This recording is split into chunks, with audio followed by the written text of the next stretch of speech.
Olá a todos, queremos hoje prosseguir o nosso estudo de Hebreus e nós vamos estudar hoje a segunda parte do capítulo 9 e nós queremos então assim hoje concluir o estudo de Hebreus capítulo 9. E nós estudamos a semana passada do versículo 1 ao versículo 15, onde nós vimos que Jesus ele é o mediador da nova aliança. E agora então nós vamos prosseguir no capítulo 9, dos versículos 16 ao 28. Eu vou estar lendo na minha versão, você acompanha em casa na tua versão, na tua Bíblia, e depois a gente vai estudar e ver alguns pontos importantes aqui do estudo. Hebreus 9, 16 então ao 28 diz assim: Porque onde há um testamento, é necessário constatar a morte de quem o fez. Sim, porque um testamento só é confirmado depois da morte de quem o faz. Pois de maneira nenhuma em testamento tem força de lei enquanto ainda vive quem o fez. Por isso, nem a primeira aliança foi estabelecida sem sangue. Porque havendo Moisés proclamado a todo o povo todos os mandamentos e conforme a lei, pegou o sangue dos bezerros e dos bodes com água, lã tingida de escarlate e isopo, e aspergiu não só o próprio livro, como também todo o povo, dizendo: Este é o sangue da aliança que Deus ordenou para vocês. Igualmente também aspergiu com sangue o tabernáculo e todos os utensílios do serviço sagrado. De fato, segundo a lei, quase todas as coisas são purificadas com sangue, e sem derramamento de sangue não há remissão. Era necessário, portanto, que as figuras das coisas que estão nos céus fossem purificadas com tais sacrifícios. Mas as próprias coisas celestiais requerem sacrifícios superiores àqueles. Porque Cristo não entrou em santuário feito por mãos humanas, figura de verdadeiro santuário, porém no próprio céu, para comparecer agora por nós diante de Deus. Ele não entrou para oferecer a si mesmo muitas vezes, como o sumo sacerdote entra todos os anos no Santo dos Santos, com sangue alheio. Se fosse assim, ele precisaria ter sofrido muitas vezes desde a fundação do mundo. Agora, porém, ao chegar o fim dos tempos, ele se manifestou uma vez por todas para aniquilar o pecado por meio do sacrifício de si mesmo. E assim, como ao homem está ordenado morrer uma só vez, vindo depois disso o juízo, assim também Cristo, tendo se oferecido uma vez por todas para tirar os pecados de muitos, aparecerá segunda vez, não para tirar pecados, mas para salvar aqueles que o esperam por ele. Até aqui então o texto. Nós estudamos na quarta-feira passada, então, a respeito de como era feito no templo, aonde que tinha o primeiro tabernáculo, aonde que ali se havia os trabalhos, onde o povo se achegava, os sacerdotes faziam os sacrifícios, e tinha o Santo dos Santos, o segundo espaço, dividido por um véu, aonde que o sumo sacerdote entrava uma vez por ano, para prestar então sacrifício pelo pecado do povo, por ele mesmo e pelo povo. E ali nesse Santo dos Santos, nesse lugar, então ali continha a presença de Deus. Então ali estava Deus e o sumo sacerdote entrava na presença de Deus e pedia então ali com o sacrifício e derramamento do sangue a purificação dos pecados do povo. E nós estudamos que tudo isso era rituais da carne, que não passava disso e não purificava o nosso interior, a nossa consciência. E vem Jesus, o grande sumo sacerdote, que de uma vez por todas ele então se entrega a si mesmo como sacrifício e ele aniquila não só o pecado, mas também a nossa consciência, o que está no nosso coração, né? E ele derramou o seu sangue. E agora então vem a explicação da questão do sangue, por que precisa de sangue. Deixa eu só abrir um parêntese. Você lembra como aconteceu o primeiro pecado no mundo? Foi com Adão e Eva. Adão e Eva comeram da fruta do conhecimento do bem e do mal, o fruto onde Deus disse para não comer, né? Então eles se rebelaram contra Deus, contra a palavra de Deus, não obedeceram a Deus, foram desobedientes. Então veio o primeiro pecado.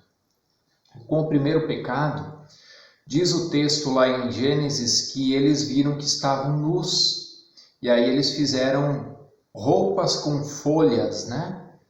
E quando Deus vem conversar com Adão e Eva, Deus ali pega um animal, ali tem o primeiro derramamento de sangue por causa do pecado, aquele animal é morto por Deus, e Deus pega a pele desse animal e faz roupas para Adão e Eva.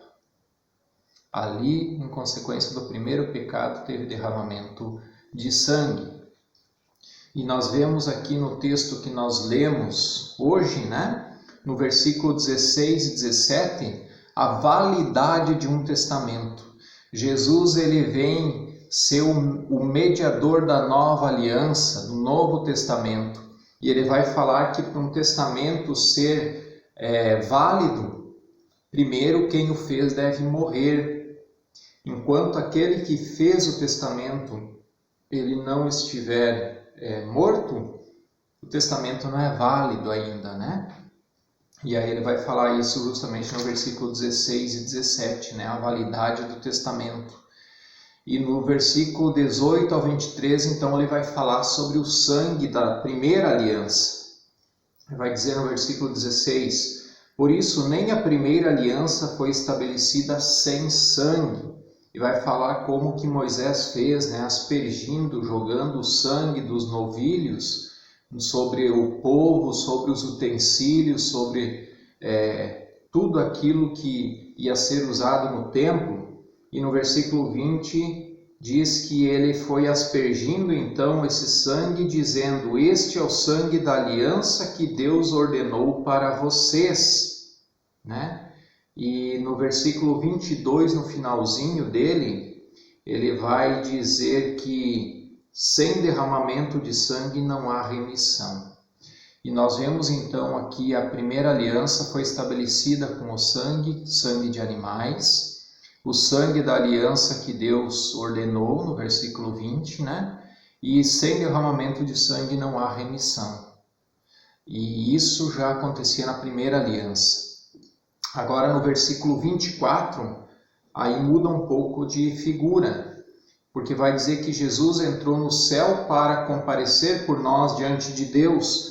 Vai dizer, porque Cristo não entrou em santuário feito por mãos humanas, figura de verdadeiro santuário, porém no próprio céu para comparecer agora por nós diante de Deus. Como eu falei e no início do capítulo você pode ler, né? Nós estudamos na semana passada, o Santo dos Santos era o lugar que o sumo sacerdote entrava e ali estava a presença de Deus. E aqui então Jesus, que é o grande sumo sacerdote, então ele entra não num tabernáculo feito de mãos humanas, mas no céu, diretamente junto com Deus. E aí nós vamos ver o porquê que ele entra ali, né? Versículo 25 e 26 vai dizer que Jesus ele não entra no Santo dos Santos, né, nesse lugar, no céu, para oferecer a si mesmo várias vezes. É para uma vez só. Se não fosse assim, ele precisava várias vezes se sacrificar, né? Desde a fundação do mundo, o texto vai falar. Ele não ofereceu sangue alheio, como o sumo sacerdote levava sangue de animais, né? Ele levou o seu próprio sangue. Ele entrou de uma vez por todas e ele aniquilou o pecado pelo seu sacrifício. Quer dizer, O pecado já não existe através do seu sacrifício. Versículo 25 e 26, eu vou ler agora, presta atenção. Diz assim: Ele não entrou para oferecer a si mesmo muitas vezes, como o sumo sacerdote entra todos os anos no Santo dos Santos com sangue alheio. Se fosse assim, ele precisaria ter sofrido muitas vezes, desde a fundação do mundo. Agora, porém, ao chegar o fim dos tempos, ele se manifestou uma vez por todas para aniquilar o pecado por meio do sacrifício de si mesmo. Então Jesus, ele é o grande sumo sacerdote que entra no céu juntamente com Deus, com o seu próprio sangue para aniquilar o pecado. Não com sangue alheio, mas ele entra de uma vez por todas para aniquilar totalmente o pecado. E isso é muito maravilhoso para nós. Saber disso, que nós podemos ter o nosso pecado aniquilado através do sacrifício de Jesus naquela cruz. Versículo 27, um versículo muito conhecido, mas que traz muitas verdades para nós. Diz: E assim como ao homem está ordenado morrer uma só vez, vindo depois disso o juízo. Então aqui é muito claro que o homem é ordenado morrer apenas uma vez. O homem não morre uma, duas, três, quatro, 5 vezes. É uma vez só. Vindo depois da morte o juízo, né? Ou o julgamento. Ok? Por que isso é tão importante? Primeiro, derruba por terra toda uma doutrina baseada em cima da reencarnação. Se o homem só pode morrer uma vez, vindo depois do juízo, o homem depois de morto ele não volta, ele não reencarna para morrer novamente, porque ao homem é ordenado morrer apenas uma vez, vindo depois disso o juízo. Então não tem base bíblica para a reencarnação. Agora deixa eu abrir um outro parêntese para quem acredita ou é adepto a essa doutrina da reencarnação. Uma coisa que eu acho engraçado, e aí é uma particularidade minha, né? Dentro de muitas ideias e culturas religiosas onde se prega a reencarnação, eles falam de Bíblia. E eles usam partes da Bíblia, e eles usam versículos bíblicos. E como que fica?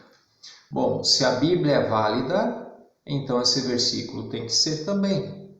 Se a Bíblia não é válida, por que eles usam então, né? Então esse é um questionamento meu, né? Se a Bíblia é válida, esse versículo é válido. E eu creio que toda a palavra é inspirada por Deus, toda a Bíblia é a palavra de Deus. E aqui é muito claro como diz: E assim como ao homem está ordenado morrer uma só vez, vindo depois disso o juízo, né? Então cai por terra toda uma doutrina de uma reencarnação que na verdade não existe. A tua vida é aqui, a tua vida é o hoje, a tua vida é o agora. Por isso que nós temos que viver bem a nossa vida. Não é para vir reencarnar de uma forma melhor, mas é para que depois da morte, no dia do juízo, no dia do julgamento, nós possamos ser absolvidos. Aqui que está o grande detalhe e a chave de tudo, né?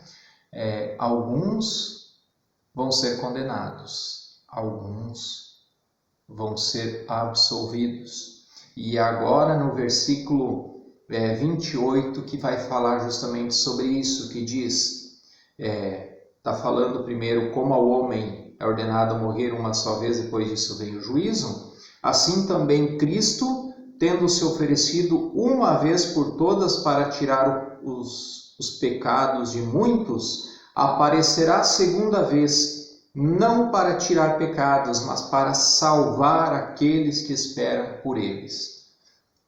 Esperam por ele, desculpa. Então aqui no versículo 28 nós vemos que Cristo ofereceu-se uma vez por todas. Ele tira o pecado de muitos, o texto está falando. Ele não tira o pecado de todos. Ele tira o pecado de muitos, mas não de todos. Como assim, pastor? E aí que vem a grande chave. A salvação, ela é para todos. Jesus morreu para todos. A salvação é para todos. O problema é que não é todos que vão ser salvos, que vão se salvar. Ele virá pela segunda vez, diz o texto aqui, na metade em diante do versículo 28, aparecerá a segunda vez, não para tirar pecados. Por quê? Porque ele já veio uma vez, morreu na cruz para tirar pecados. Ele já fez isso, de uma vez por todas. Agora ele vem não para tirar pecados, mas para salvar. E o finalzinho aqui tem o segredo. Salvar a quem? A salvação é para todos, então ele vem para salvar todos? Não. Ele vem para salvar aqueles que esperam por ele. A salvação é para aquele que espera em Cristo. Ele vem pela segunda vez para salvar aqueles que esperam por ele. Como eu falei, a salvação é para todos, mas nem todos vão ser salvos. Qual a diferença?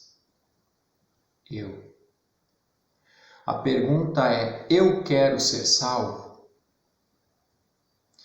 A pergunta que eu te faço, você que está assistindo, você quer ser salvo? Se você não quer ser salvo, então saiba que ao homem é ordenado morrer uma só vez, depois disso vem o juízo, e nesse juízo, nesse julgamento, você vai ser condenado, né? Então é bem consciente, se você não quer ser salvo, então você vai ser condenado. E aí você não precisa fazer nada. Vive a tua vida como você quer, do jeito que você quer. Pode fazer coisas boas, pode fazer coisas ruins, não vai fazer diferença. Pode fazer boas obras. Nós vimos no estudo anterior que as obras por si só elas são mortas, né? Elas não resolvem muita coisa, não. Na verdade, não resolve nada. Para Deus, para a salvação, não resolve nada. As obras boas, na verdade, são reflexo de uma vida cristã, né? E deve ser assim.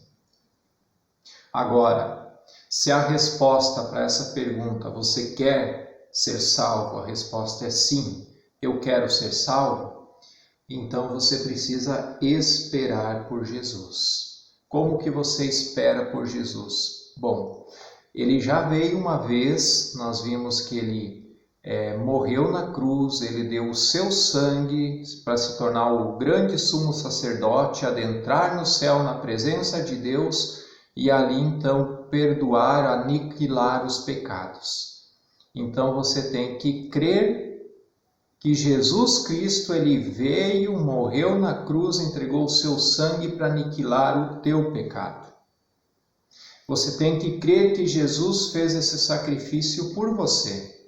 E por isso que a gente diz aceitar a Jesus. Como é que aceita Jesus? Você tem que aceitar esse sacrifício que ele fez por você. Reconhecer que Jesus fez esse sacrifício por você também. Que ele fez isso por mim, para aniquilar o meu pecado perante Deus. E aí então eu vou estar esperando por Deus. Vou estar esperando por Jesus, aliás, para quando ele retornar segunda vez, eu não passar por um juízo, por um julgamento, mesmo que eu passar pela morte, porque está ordenado ao homem morrer uma só vez. Mas depois disso, não vem o juízo, vem a salvação. Volto a perguntar, você quer ser salvo? A resposta para isso está nas tuas mãos. O que você vai fazer com a tua vida, com a tua eternidade, você decide agora, enquanto você tem tempo, enquanto você está vivo. A forma que você vai viver, aquilo que você vai fazer, principalmente o que você vai fazer com Jesus na tua vida. Isso vai definir então se você vai ser salvo ou não. A minha oração é que você aceite o sacrifício de Jesus na cruz por você e que você possa fazer uma oração sincera, com o teu coração quebrantado, humilde, como a Bíblia diz, né? Que esse é o sacrifício que Deus quer de nós, né? Um coração quebrantado, humilde na presença dEle, e que você possa dizer: Senhor, eu entendi que Jesus Cristo, Ele morreu, derramou seu sangue para que eu pudesse ter essa herança eterna. Como no início nós lemos ali sobre o testamento eterno, né? Ele teve que morrer para que eu e você tivéssemos direito a esse testamento. Faça essa oração. Eu entendi, Senhor, que eu preciso de Jesus para que Ele possa aniquilar de vez os meus pecados. Me ensina a esperar por Jesus. Faça essa oração. E Deus jamais despreza um coração quebrantado. A palavra dele diz. Se você fizer essa oração com sinceridade do teu coração, Deus, Ele vem ao teu auxílio, não despreza a tua oração e você vai estar com a tua salvação. Que Deus te abençoe e que você possa pensar para onde você está indo, para onde a gente está indo. Nós devemos pensar e viver o melhor que nós pudermos nos nossos dias, nos nossos amigos, nossos irmãos, nossas famílias, né? Aproveitar bem os momentos, porque a gente não sabe quando vai ser o nosso último momento, né? Quando que nós vamos partir? Mas também devemos estar preparados para que no dia que nós partirmos, nós possamos partir esperando por Jesus, para que depois disso nós possamos ser salvos e não condenados. Que Deus te abençoe em nome de Jesus. Amém e amém.